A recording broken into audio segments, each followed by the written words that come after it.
sumusunod na programa ay rated PG. Patnubay at gabay ng magulang ay kailangan sa mga batang manonood.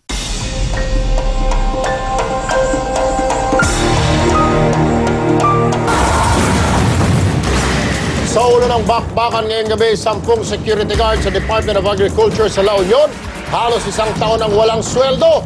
Abay, hindi ba DA rin ang ahensyang may daang-daang milyong pondo na lustay raw sa fertilizer fan scam?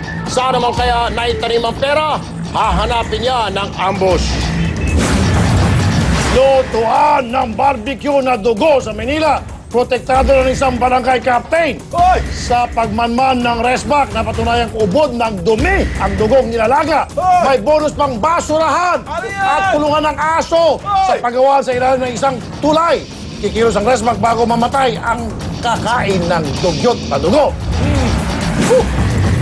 Sa mga nagnenegosyo sa online shopping, may dapat kayong malaman. May isang uri ng modus operandi na umiiral ngayon sa internet. Ang instrumento ng mga magnanakaw ay credit cards. Abangan ang aming pambubuko.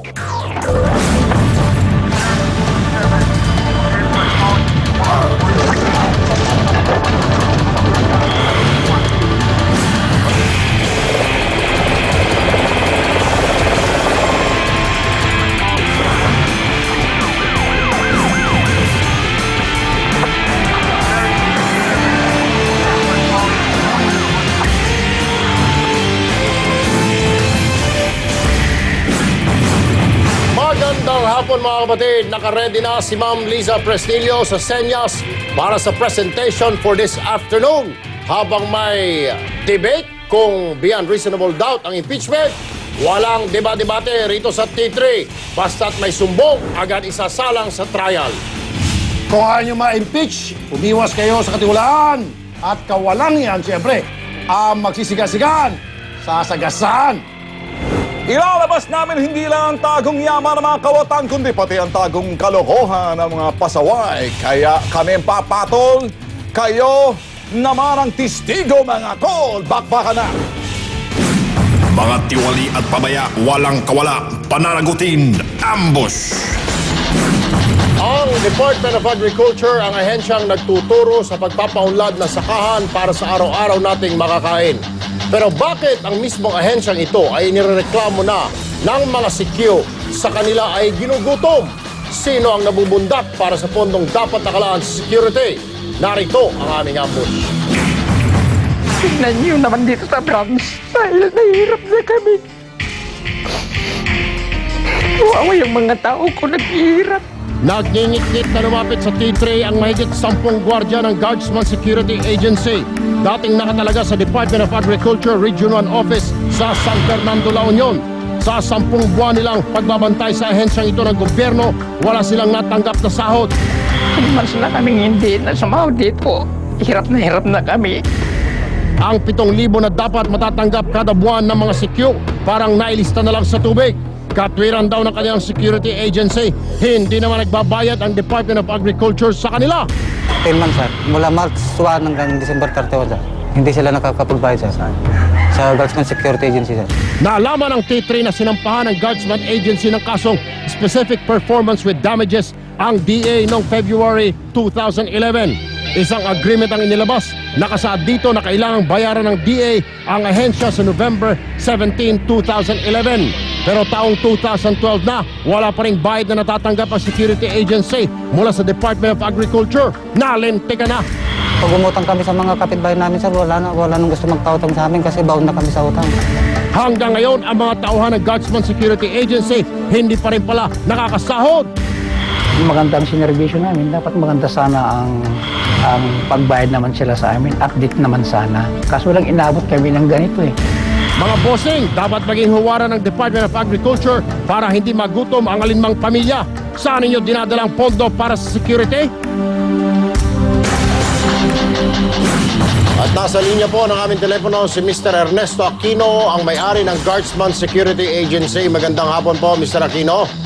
Magandang hapon po, sir. Ano na ho, sabi ng DA Region 1, dahil meron pala kayong kasulatan dito sa korte na magbabayad sila noong November 2011, nabayaran na mo ba kayo? Hanggang ngayon, sir, wala pa. Puro promises lang. Ano sabi? Ilang direktor na palitan na dyan, hanggang ngayon wala pa rin. Ano sabi ho? Eh, sabi na, nagkaroon kayong compromise agreement noong November 17, magbabayad sila. Eh, pagdating naman sa korte, nagbago na naman. Eh, ayaw naman nilang magbayad. Kasi naguguluhan na kami dyan eh. 703,896 ho ba ito ang utang nila? Yung that is November yan, sir. Pero as of na hanggang December, umabot na yata ng milyon na yan eh. 1 million. So, ibig sabihin, 10 buwan na hindi pinasweldohan kayo. 10 buwan, mula March hanggang up to December yan, ng 2011. Aha. 2011. Kailan ba nag-umpisa ho ito?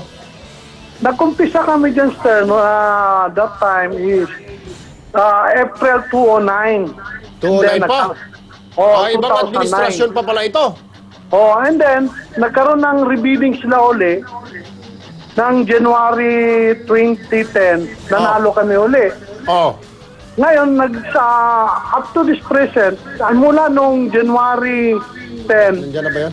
hanggang... Okay, mga Ernesto, sandali lang po May makakausap po tayo mula po sa Department of Agriculture, si Undersecretary Antonio Fleta. Magandang hapon po, Undersecretary Fleta. Ay, magandang hapon kayo, Irwin. Opo, sir. Opo. Sir, lalapit lang ho sana namin sa inyong tanggapan na itong problema po ng Guardsman Security Agency ng Region 1, San Fernando, La Union. Utang po yung DA Region 1 sa kanila halos 1 milyong piso na, sir. May kasulatan sila din sa korte na sinasabi magbabayad yung DA Region 1, pero hanggang ngayon hindi pa ho nagbayad. Ang agreement nila ay November 2011, pero hanggang ngayon hindi pa rin ho nagbabayad. Okay, makasingit ito Yusek, okay, hindi kami collection agency. Kaya po namin ginagawa ito, alang-alang sa mga security guard na kinakawawa na po, umiiyak na, ginugutom nyo. Okay? Maliwanag yan. Hindi kami collection agency. Sige, tuloy mo, sagot ka. Sa Region 1 po ba? Sa Region 1 po, ano pong pangalan ng agency?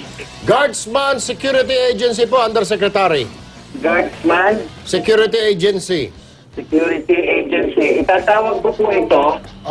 Kasi ang sagot po ng inyong regional director doon, nakailang palitan ng regional director, laro budget. Pero ayon sa aming, ayon naman sa Department of Budget and Management, abay, maaga namang nire-release ang inyong MOOE, di ho ba?